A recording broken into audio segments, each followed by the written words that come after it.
नमस्कार, Mandawa news update में आपका स्वागत है। भाजपा द्वारा प्रदेश अध्यक्ष सतीश पूनिया के नेतृत्व में रात्रि चौपाल का किया गया आयोजन मुख्य बाजार स्थित होटल मंडावा हवेली में कांग्रेस कार्यकर्ताओं द्वारा रात्रि चौपाल का आयोजन किया गया। रात्रि चौपाल के दौरान भाजपा प्रदेश अध्यक्ष सतीश पूनिया सहित भाजपा कार्यकर्ताओं ने राजस्थान की कांग्रेस सरकार पर जमकर निशाना साधा। भाजपा ने राजस्थान की कांग्रेस की सरकार को प्रशासनिक असफलता, बेरोजगारी, वादे पूरे नहीं करने सहित अनेक मुद्दों को लेकर घेरा, जिसका वीडियो आप आगे सुन सकते हैं। रात्रि चौपाल के दौरान झुंझुनू सांसद नरेंद्र कुमार खीचड़, सुशीला सीगड़ा, प्रभारी मधु कुमावत, पूर्व प्रधान गिरधारी लाल खीचड़, प्यारेलाल ढूकिया, कृष्ण कुमार जानू सहित कार्यकर्ता मौजूद थे।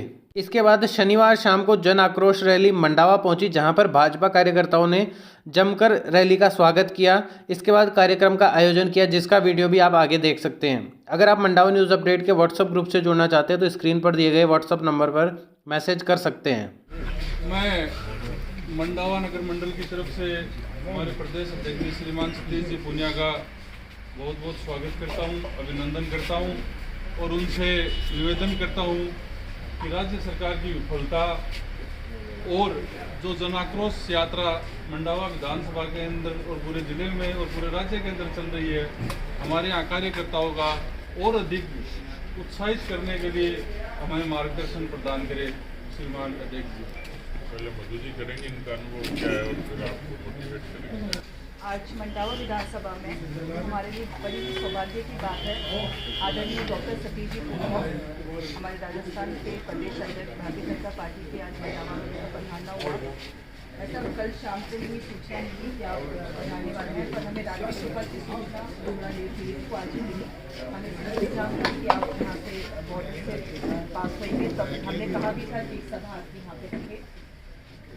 ये बहुत ही वैसा 3 तारीख से तंबू से ये यात्रा चालू है। लोगों के अंदर बहुत ही जोश मेरे को देखने को मिल रहा है। जिन्हें भी यहाँ पे प्रत्याशी है समय पर टाइम टू टाइम 10 बजे आ जाते हैं और शाम के 7 बजे तक यहाँ पे रात्रि चौपाल सुशीला जी वहाँ अंदर जाते हैं, महिलाओं को लेकर आते हैं बाहर, तो अपना काम छोड़ के वो आती ही है। और वो ये भी कहती है कि अगर आप हमें थोड़ा सा पहले मैसेज दे देते तो हम बिल्कुल आते। पर फिर भी हर पंचायत के अंदर या हर गांव के अंदर कम से कम 20 से 30 महिलाओं का आना होता है। और दूसरी कमी और भाई साहब हमें लगी कि हमें यूथ थोड़ा कम देखने को मिला, पर जितने भी बुजुर्ग हैं बाकी और जो कार्यकर्ता है और जो बूथ अध्यक्ष हैं, सारे बूथ हम लोग यहाँ पे लिस्ट भी बनाते हैं कि मंडल अध्यक्ष के साथ साथ बूथ अध्यक्ष भी यहाँ पर आए हैं। हमारे जो मुद्दे हुए हैं, हमने 3 मुद्दों पर ही फोकस ज़्यादा किया है। पहला मुद्दा हमारा था कि जिन 3 वादों के साथ सरकार ये कांग्रेस सरकार आई थी, पहला मुद्दा था सुशासन, दूसरा मुद्दा था रोजगार और तीसरा मुद्दा था किसान का कर्ज। तो सुशासन की बात करें तो उसने सिर्फ अपना प्रशासन किया है। प्रशासन के अंदर उन्होंने कभी इस होटल से तो कभी उस होटल में, कभी इस अड्डे से तो कभी उस अड्डे पर उन्होंने अपना सिर्फ खुद ही का शासन किया। दूसरा रोजगार पर हमने बात करी तो रोजगारों पे हमने यही बताया कि बेरोजगारों से जो उन्होंने वादे किए थे कि हम 3500 रुपये भत्ता देंगे और इतनी हम लोग वैकेंसीज देंगे। फिर रीट की चीट हमारा एक बड़ा मुद्दा रहा। अगर हमने रीट की चीट पे हमने बात करी है तो यही बोला है कि जहाँ सरकार वीक होती है वहीं पेपर लीक होता है, तो यूथ जरूर हमारे साथ जुड़ा है। तीसरा फिर हम लोगों ने बात की किसानों के लोन की, तो कर्ज माफी की। और जब ये राहुल गांधी ने जो अभी लाठीचार्ज करवाया है उसके ऊपर भी किसानों ने बोले हैं कि भाई हमारा भी बड़ा दुख के विषय यही रहा। तीसरा बिजली का है, जो 9 बार की जो बढ़ोतरी हुई है। चौथा पेट्रोल है, डीजल है और महिला अत्याचार है। जब महिलाओं के बीच में हमारा जाना भी होता है, मैं और सुशीला जी जब महिलाओं के बीच में हम रसोई तक उनके बीच में गए हैं, हमने पूछा भी है आपके लोगों की क्या समस्या है, और हम खुद ने उनकी समस्या लिखी है। जिनको लिखना नहीं आता उनसे हमने समस्याएं भी लिखाई हैं।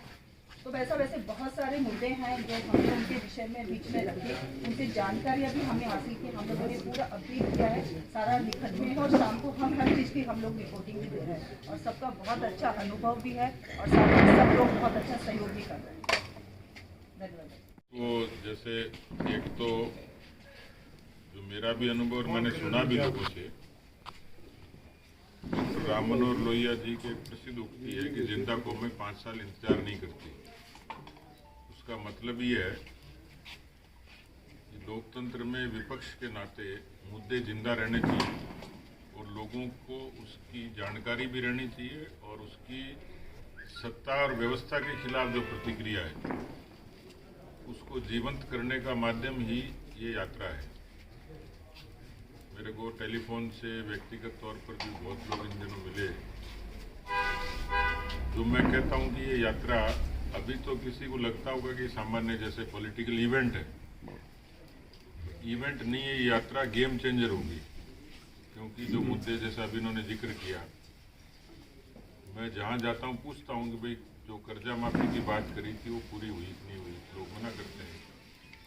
बेरोजगारी राजस्थान में स्थापित मुद्दा है, कानून व्यवस्था के मामले में लोगों को वाकई चिंता है।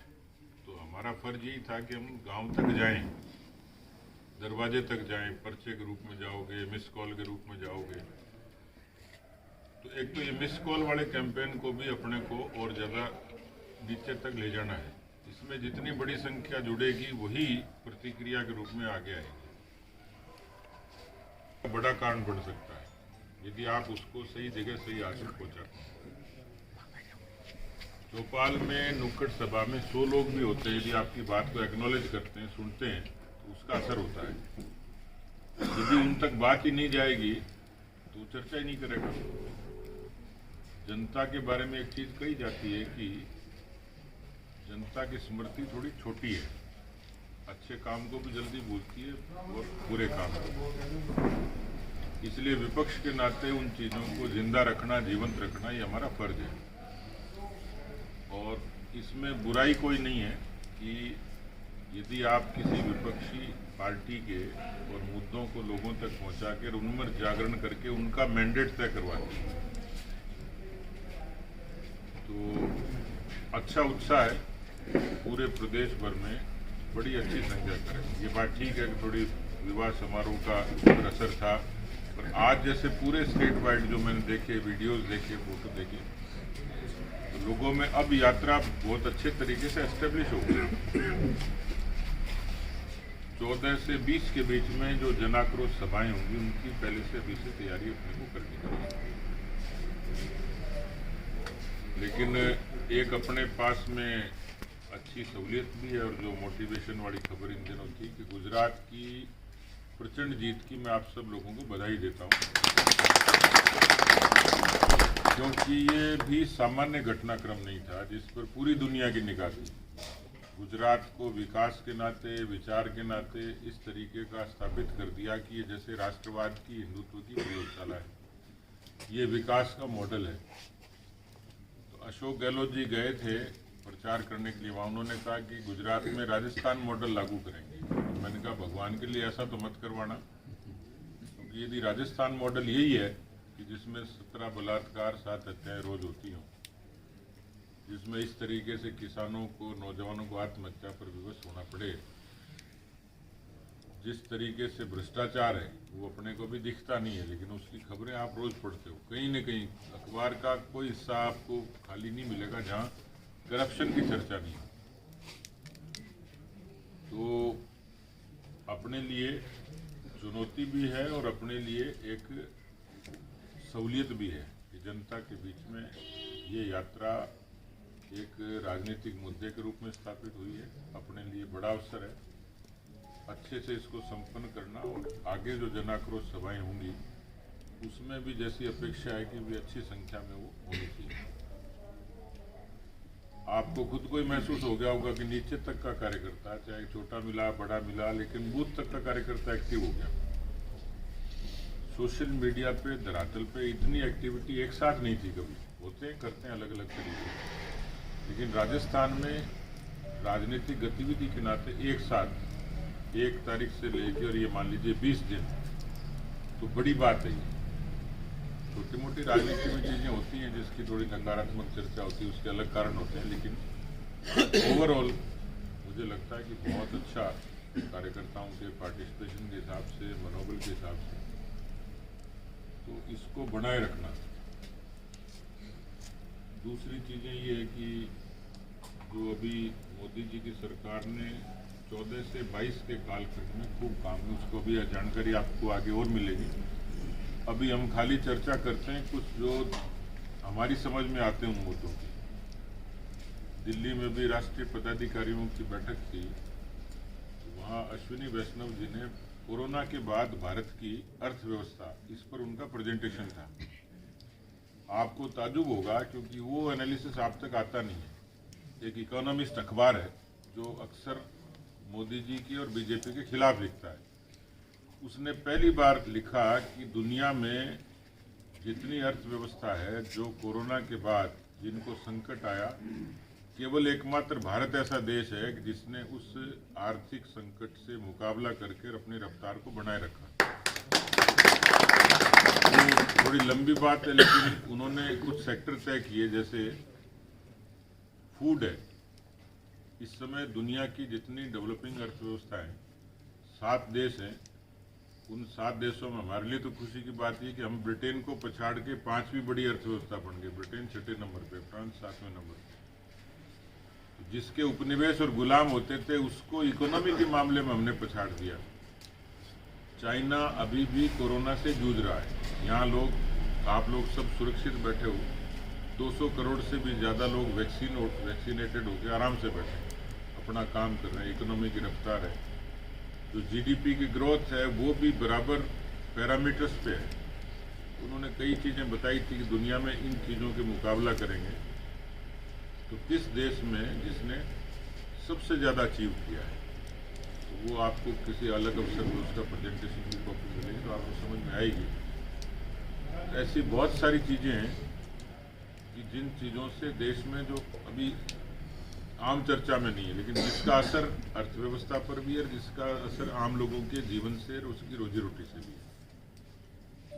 जैसे हमारे यहाँ खेती करते हैं, पारंपरिक खेती, पर खेती के और विकल्प हैं। तो दुनिया में शहद का उत्पादन करने वाला, जिसको अभी नाम दिया मीठी क्रांति, दुनिया में क्वालिटी का शहद उत्पादन करने वाला भारत एकमात्र देश है अभी इस समय, जो बड़ी किसान की अर्थ, लोगों ने इसको प्रोफेशन के रूप में अपना लिया।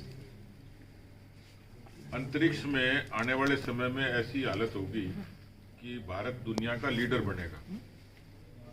स्पेस में जो सैटेलाइट्स को लॉन्च करने के लिए, और ऐसी स्थिति आएगी कि उससे भारत को रेवेन्यू तो मिलेगी, लेकिन भारत अपने पड़ोसी देशों की भी मदद कर सकता है। ऐसे बहुत सारी चीजें हैं जिससे देश का स्वाभिमान बढ़ा। भी G20 है, ऐसे तो अल्टरनेट तरीके से जो दुनिया के 20 देश हैं उसमें अल्टरनेट तरीके से उनको होस्ट करने का मौका मिलता है। और दुनिया के जिन देशों में G20 की मीटिंग होती है उसमें 1 या 2 शहरों में होती है। हिंदुस्तान में 56 शहरों में है, 56 सिटी, पहली बार दुनिया में। 1 साल का पीरियड है, लेकिन 1 साल में G20 से भारत की जो लीडरशिप है, जैसे सोलर में इंटरनेशनल सोलर अलायंस के हम लीडर बन गए। पर्यावरण के पैरामीटर पे भी भारत ने अच्छी खासी उपलब्धि हासिल की, जबकि भारत की रैंकिंग बहुत नीचे थी दुनिया में। तो जो बड़े बदलाव है जिसके कारण दुनिया में साख बढ़ी है। और आपने वो दृश्य देखा होगा कि ऋषि सुनक के बनने के बाद एक फोटो है ऋषि सुनक की, उसकी पत्नी की और एक कुत्ते के साथ। कोई जमाने में ब्रिटेन में ये लिखा होता था, Indians and dogs are not allowed. ये जब लिखा होता था उस समय, आज वो दृश्य बदल गया कि ऋषि सुनक अपनी पत्नी के साथ, कुत्ते के साथ ही ब्रिटेन की उस संसद में प्रवेश कर रहा है। यानी कितना बड़ा अचीवमेंट है मानसिकता का, जिसमें हमसे इतना परहेज किया जा सकता था। ये यदि भरोसा पैदा हुआ है तो लीडरशिप के कारण हुआ है। तो हमारी सहूलियत ये है कि मोदी जी जैसा सक्षम नेतृत्व, जिसने देश में बहुत मजबूती से मुद्दों को स्थापित किया, समाधान किया। ये छोटी छोटी सारी चीज़ें आपके जुबान पे ही हैं सारी, टॉयलेट्स की, जनधन के खातों की, उज्ज्वला की, आयुष्मान की, आवास की। ये सामान्य चीज़ें होते हुए भी असामान्य तरीके से पूरी हुई, ये कोई कल्पना नहीं कर सकता था। और उस समय तो लोगों ने मजाक उड़ाया जब देश के प्रधानमंत्री ने लाल किले से कहा कि शौचालय बना दो, कि यार कैसा देश है, दुनिया की सबसे बड़ी डेमोक्रेसी और प्रधानमंत्री कर रहा है। लेकिन उसने लोगों का जीवन बदला है। आप और हम सब गांव के लोग हैं, मतलब आज से 20 साल पहले की स्थिति और आज की 10 साल पहले की, आज की बहुत फर्क है। तो स्वाभिमानी नेतृत्व और उसके कार्यकर्ताओं को निश्चित रूप से ताकत मिली। 200 ये इतना रट जाए कि सुबह बीबी भी कहे कि रात को 81 40 200 क्या रट रहे थे। सपने में आदमी बड़बड़ाता है, इतना रटा दिया जाए कि आदमी के जहन में ये रहे। ये वाकई कैंपेन बनेगा, क्योंकि ये जितने लोगों तक जाएगा इसका मतलब कर्जा माफी, बेरोजगारी, भ्रष्टाचार, उसके खिलाफ एक आक्रोश। इसको कैंपेन का और ज्यादा हिस्सा बनाना है। ये भी थोड़ी सी उसमें अपना इनिशिएटिव कम है। तो बढ़िया शुभकामनाएं हैं, आप लोग मंडावा में अच्छा करिए, क्योंकि राजनीतिक रूप से जो परिस्थितियां कांग्रेस की हैं उसमें किस दिशा में चली जाए कोई नहीं कह सकता। कोर्ट में और स्पीकर का एटीट्यूड दोनों ही जिस दिन डिसाइड होंगे उस दिन राजस्थान की कांग्रेस पार्टी में बड़ा विग्रह होगा। तो इसलिए हो सकता है कि जनाक्रोश चलते चलते ही उनका आक्रोश धरती पर आ जाए। इसलिए अपने को हर लिहाज से हर चीज के लिए तैयार होने की जरूरत है। अच्छा कर रहे हो, मंडावा जैसी जगह में आप लोग इतनी देर तक और इतनी बड़ी संख्या में कर रहे हो, तो इसका मतलब बढ़िया ही है। धन्यवाद आप सब लोग। वो सपो भी लिया। इस जन आक्रोश यात्रा मंडावा विधानसभा प्रभारी राजस्थान प्रदेश भारतीय जनता पार्टी की प्रदेश मंत्री श्रीमती मधु कुमार जी, हमारे लोकप्रिय सांसद श्री नरेंद्र कुमार जी, तो कांग्रेस पार्टी ने राजस्थान प्रदेश की जनता के सामने 501 वादे, 501 झूठी घोषणाएं की। राजस्थान प्रदेश की जनता ने कांग्रेस के झूठी घोषणाओं पर विश्वास किया, वोट दिए और सरकार बनी। लेकिन 4 साल के अंतर्गत आप देख रहे हो कि न यहाँ कोई राज है, जंगल राज दिख रहा है। 501 वादों में से सिर्फ मैं एक हिस्से पर चर्चा करूंगा। उन्होंने कहा कि स्कूली बच्चों को निःशुल्क पाठ्य पुस्तकें देंगे, लड़कियों को साइकिल देंगे, बच्चों को पोषण देंगे, कक्षा 1 से 8 तक के बच्चों को दूध देंगे और सभी बच्चों को जो टॉपर्स हैं उनको लैपटॉप देंगे।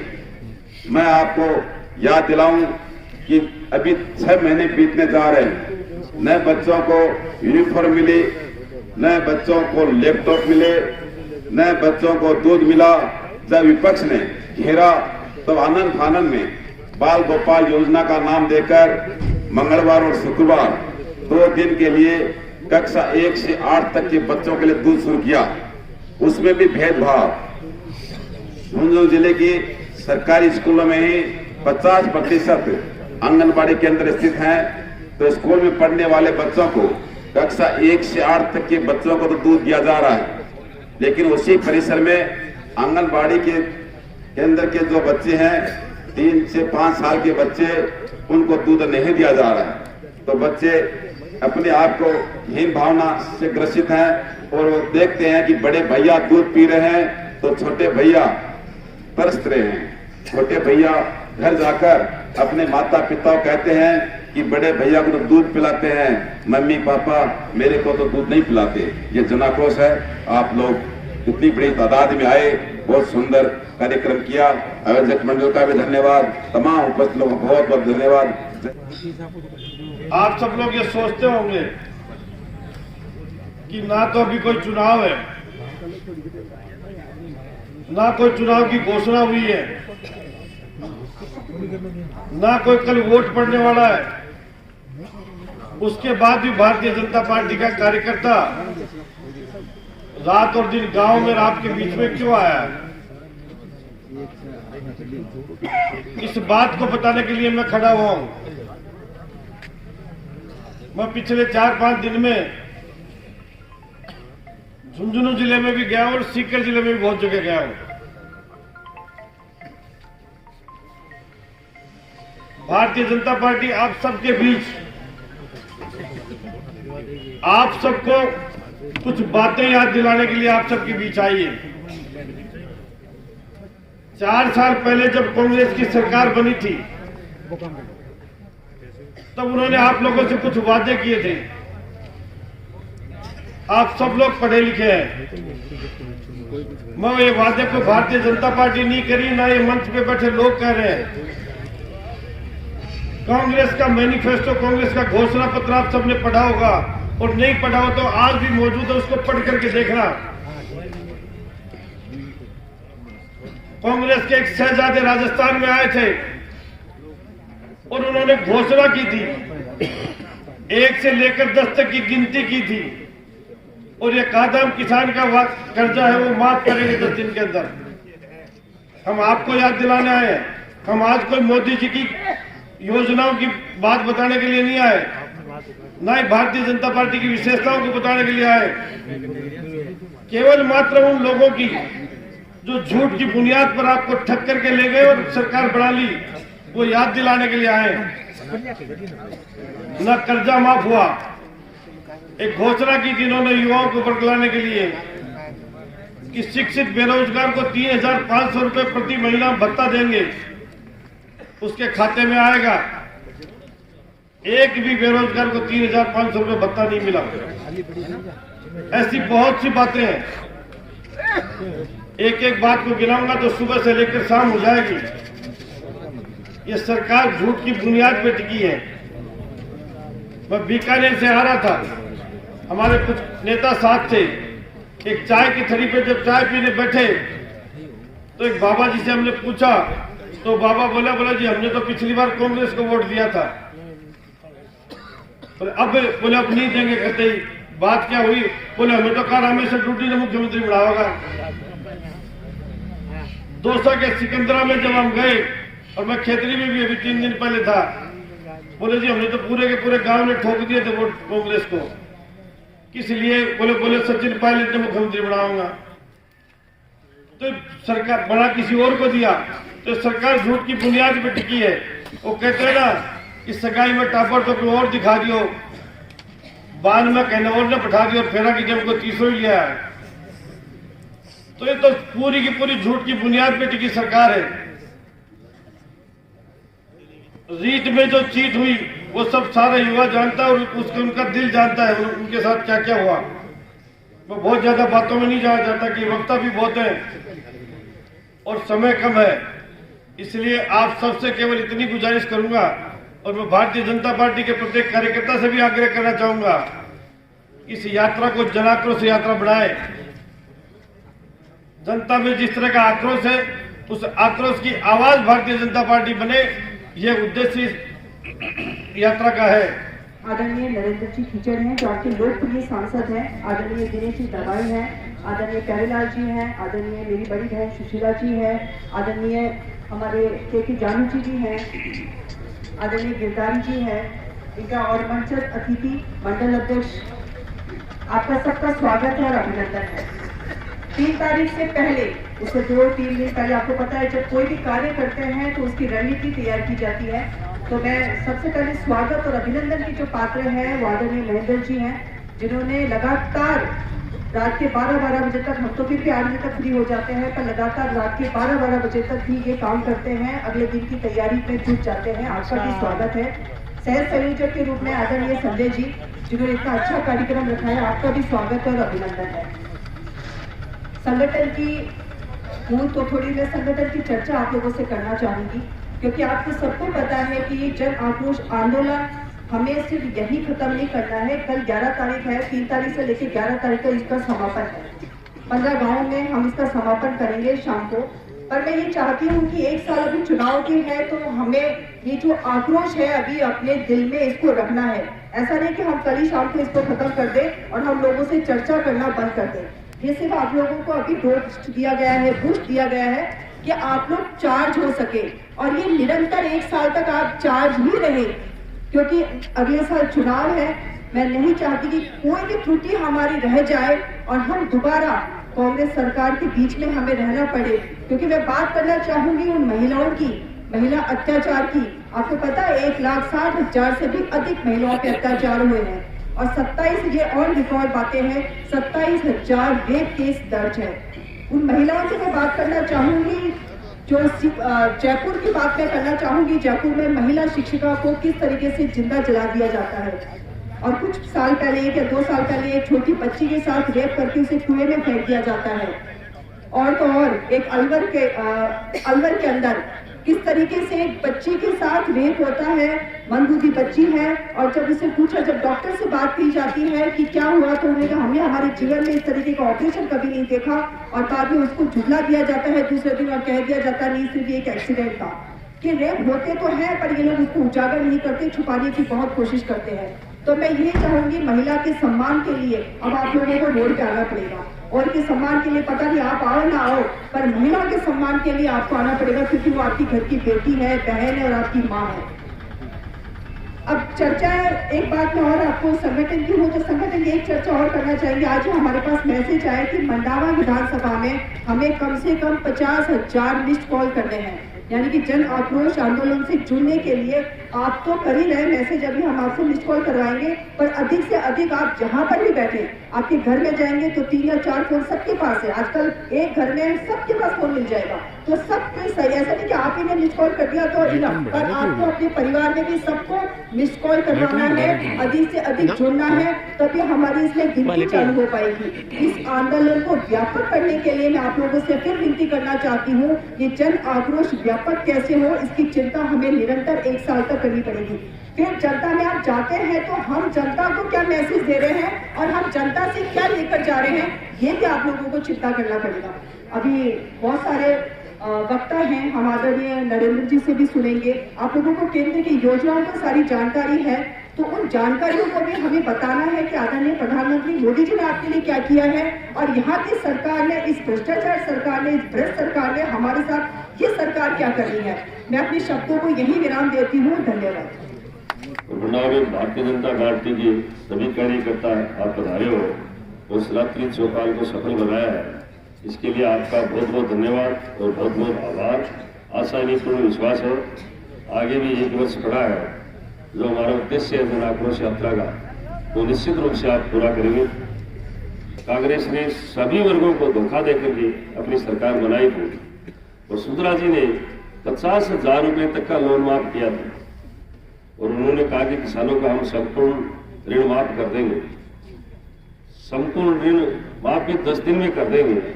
उस बहकावे में किसान आ गए और कांग्रेस की सरकार बना दी। ये पूरा झूठा वादा किया, किसानों का ऋण माफ तो दूर रहा, उन्होंने किसानों की कितनी आत्महत्या हुई इस ऋण के लिए, कितने किसानों की जमीन बिकी, नीलामी हुई, ये आपसे कोई छुपी हुई नहीं है। ऐसे युवाओं के साथ धोखा किया, ये हम आपको रोजगार देंगे, अन्यथा भत्ता देंगे, वो भी नहीं दिया, और तो और उनके साथ और क्या किया वो भी आपको पता है कि रोजगार देने के बजाय, अभी दिनेश जी कह रहे थे कि पेपर लीक होना, पेपर आउट होना, कितनी बड़ी एक माता पिता कैसे पैसे ब्याज पर लेकर के और अपने बच्चों की तैयारी करवाता है, और उसकी फिर परीक्षा नहीं हो, और अभी भी 5-7 दिन पहले आपके सामने पेपर ले हुए हैं, अभी भी जो आगे परीक्षा फरवरी में होने वाली थी, उसके लिए भी अब कहा जा रहा है कि जून जुलाई में होगी, या परीक्षा करवाएंगे या नहीं करवाएंगे। आपने यूपी का उदाहरण देखा है, यूपी में पेपर लीक हुए थे, उनके घरों के बुलडोजर गिरे और वो खुद जेल में। आज दूसरी बार पेपर लीक नहीं हो रहा। यहाँ की व्यवस्था आप खुद देख रहे हो, आप लोकल व्यवस्था देख रहे हो, थानों के अंदर महिलाओं के साथ क्या हो रहा है, विद्यार्थियों के साथ क्या हो रहा है, चोरियां कितनी हो रही हैं आपके सामने, छुपी हुई नहीं है, सामने सामने चोरी होती है, और उसके बाद भी कोई नहीं पकड़ता। किस तरह का भ्रष्टाचार आपसे फैला हुआ है, किस तरह से ऊपर तक यहाँ जो अधिकारी या और अन्य वर्ग या पुलिस थानों में, एसडीएम ऑफिस में, तहसील में आपके सामने क्या हो रहा है वो आपसे छुपा हुआ नहीं है। कांग्रेस सरकार जनता का कितना शोषण कर रही है वो आपसे छुपा हुआ नहीं है। आपस में लड़ाई झगड़ा कर रही है, उसका सारा भार जनता पर पड़ रहा है। हम कोई भी परिवार में या कहीं भी किसी भी जगह कोई चीज को बिगाड़ना चाहे सोच समझ के तो भी नहीं बिगाड़ सकते, इतनी स्थिति राजस्थान की इस समय कर रही है। भारतीय जनता पार्टी जब आती है राजस्थान को आगे विकसित के रूप में लाती है और कांग्रेस आती है तो बहुत दुर्दशा कर देती है। और अब की बार तो ऐसी दुर्दशा कर दी कि आने वाली सरकार भी इसको इतना आगे बढ़ाए। किस तरह से हमारे ऊपर ऋण है, इतना गिरवी रख दिया जनता को कि एक व्यक्ति पर बहुत ज्यादा लाखों करोड़ में ऋण है। इस तरह से आपके साथ हो रहा है। और केंद्र सरकार ने जो कुछ किया है, कोरोना में क्या किया आपसे छुपा हुआ नहीं है। कोरोना में राजस्थान सरकार ने क्या किया, जो वैक्सीन आई थी वो आपको पता है किस तरह से खड्डों में डाली गई, किस तरह से लगाई गई, कितने आरोप लगे, ये मोदी वैक्सीन है, ये इस तरह की वैक्सीन है, ये तो नकली है। और वो जब यहाँ जनता मरने लगी, जब आपके सामने के खुद ने कहा कि हम मोदी की वैक्सीन लगाएंगे, जो विदेश है जो हमारे खिलाफ थे, वहाँ की जनता ने भी ये कहा कि मोदी जी ने जो वैक्सीन बनाई है उसको हम लगाएंगे, चाइना की वैक्सीन नहीं लगाएंगे जो नकली है। वो पाकिस्तान की जनता ने भी ये कहा, आपके सामने आपसी झुकी हुई है। आज मोदी में कितनी अच्छी विशेषता है, जिसके लिए चाहे जैसे विपक्ष बोला जा रहा है। सबसे लोकप्रिय नेता विश्व का मोदी, सबसे ईमानदार व्यक्ति मोदी, और वह व्यक्ति विश्व का जिसके नाम 1 रुपए की संपत्ति भी नहीं है, उसका नाम भी मोदी है। और वो मोदी, मैं आपको बताना चाहता हूँ, अपना और अपने बच्चों का भविष्य भी मोदी है। तो मोदी जी का साथ देना है। भारतीय जनता पार्टी का जो भी कमल का निशान लेकर आए उस पर वोट सभी को डालना है। आज मोदी जी ने विदेशों में कितनी साख हमारी बढ़ाई है। आज G20 आपने देखा कि उसकी अध्यक्षता करना एक सबसे बड़ी बात है। जो अमेरिका है वो देश भी कह रहा है कि मोदी जी ने बहुत बड़ा काम किया। और मोदी जी देश को किस तरह से आगे बढ़ा रहे हैं वो आपसे छुपा हुआ नहीं है। किस तरह की योजनाएं आपसे छुपी हुई नहीं है। इस आक्रोश यात्रा का यही है कि आप में आक्रोश तो है, लेकिन आपको बाहर निकालना है।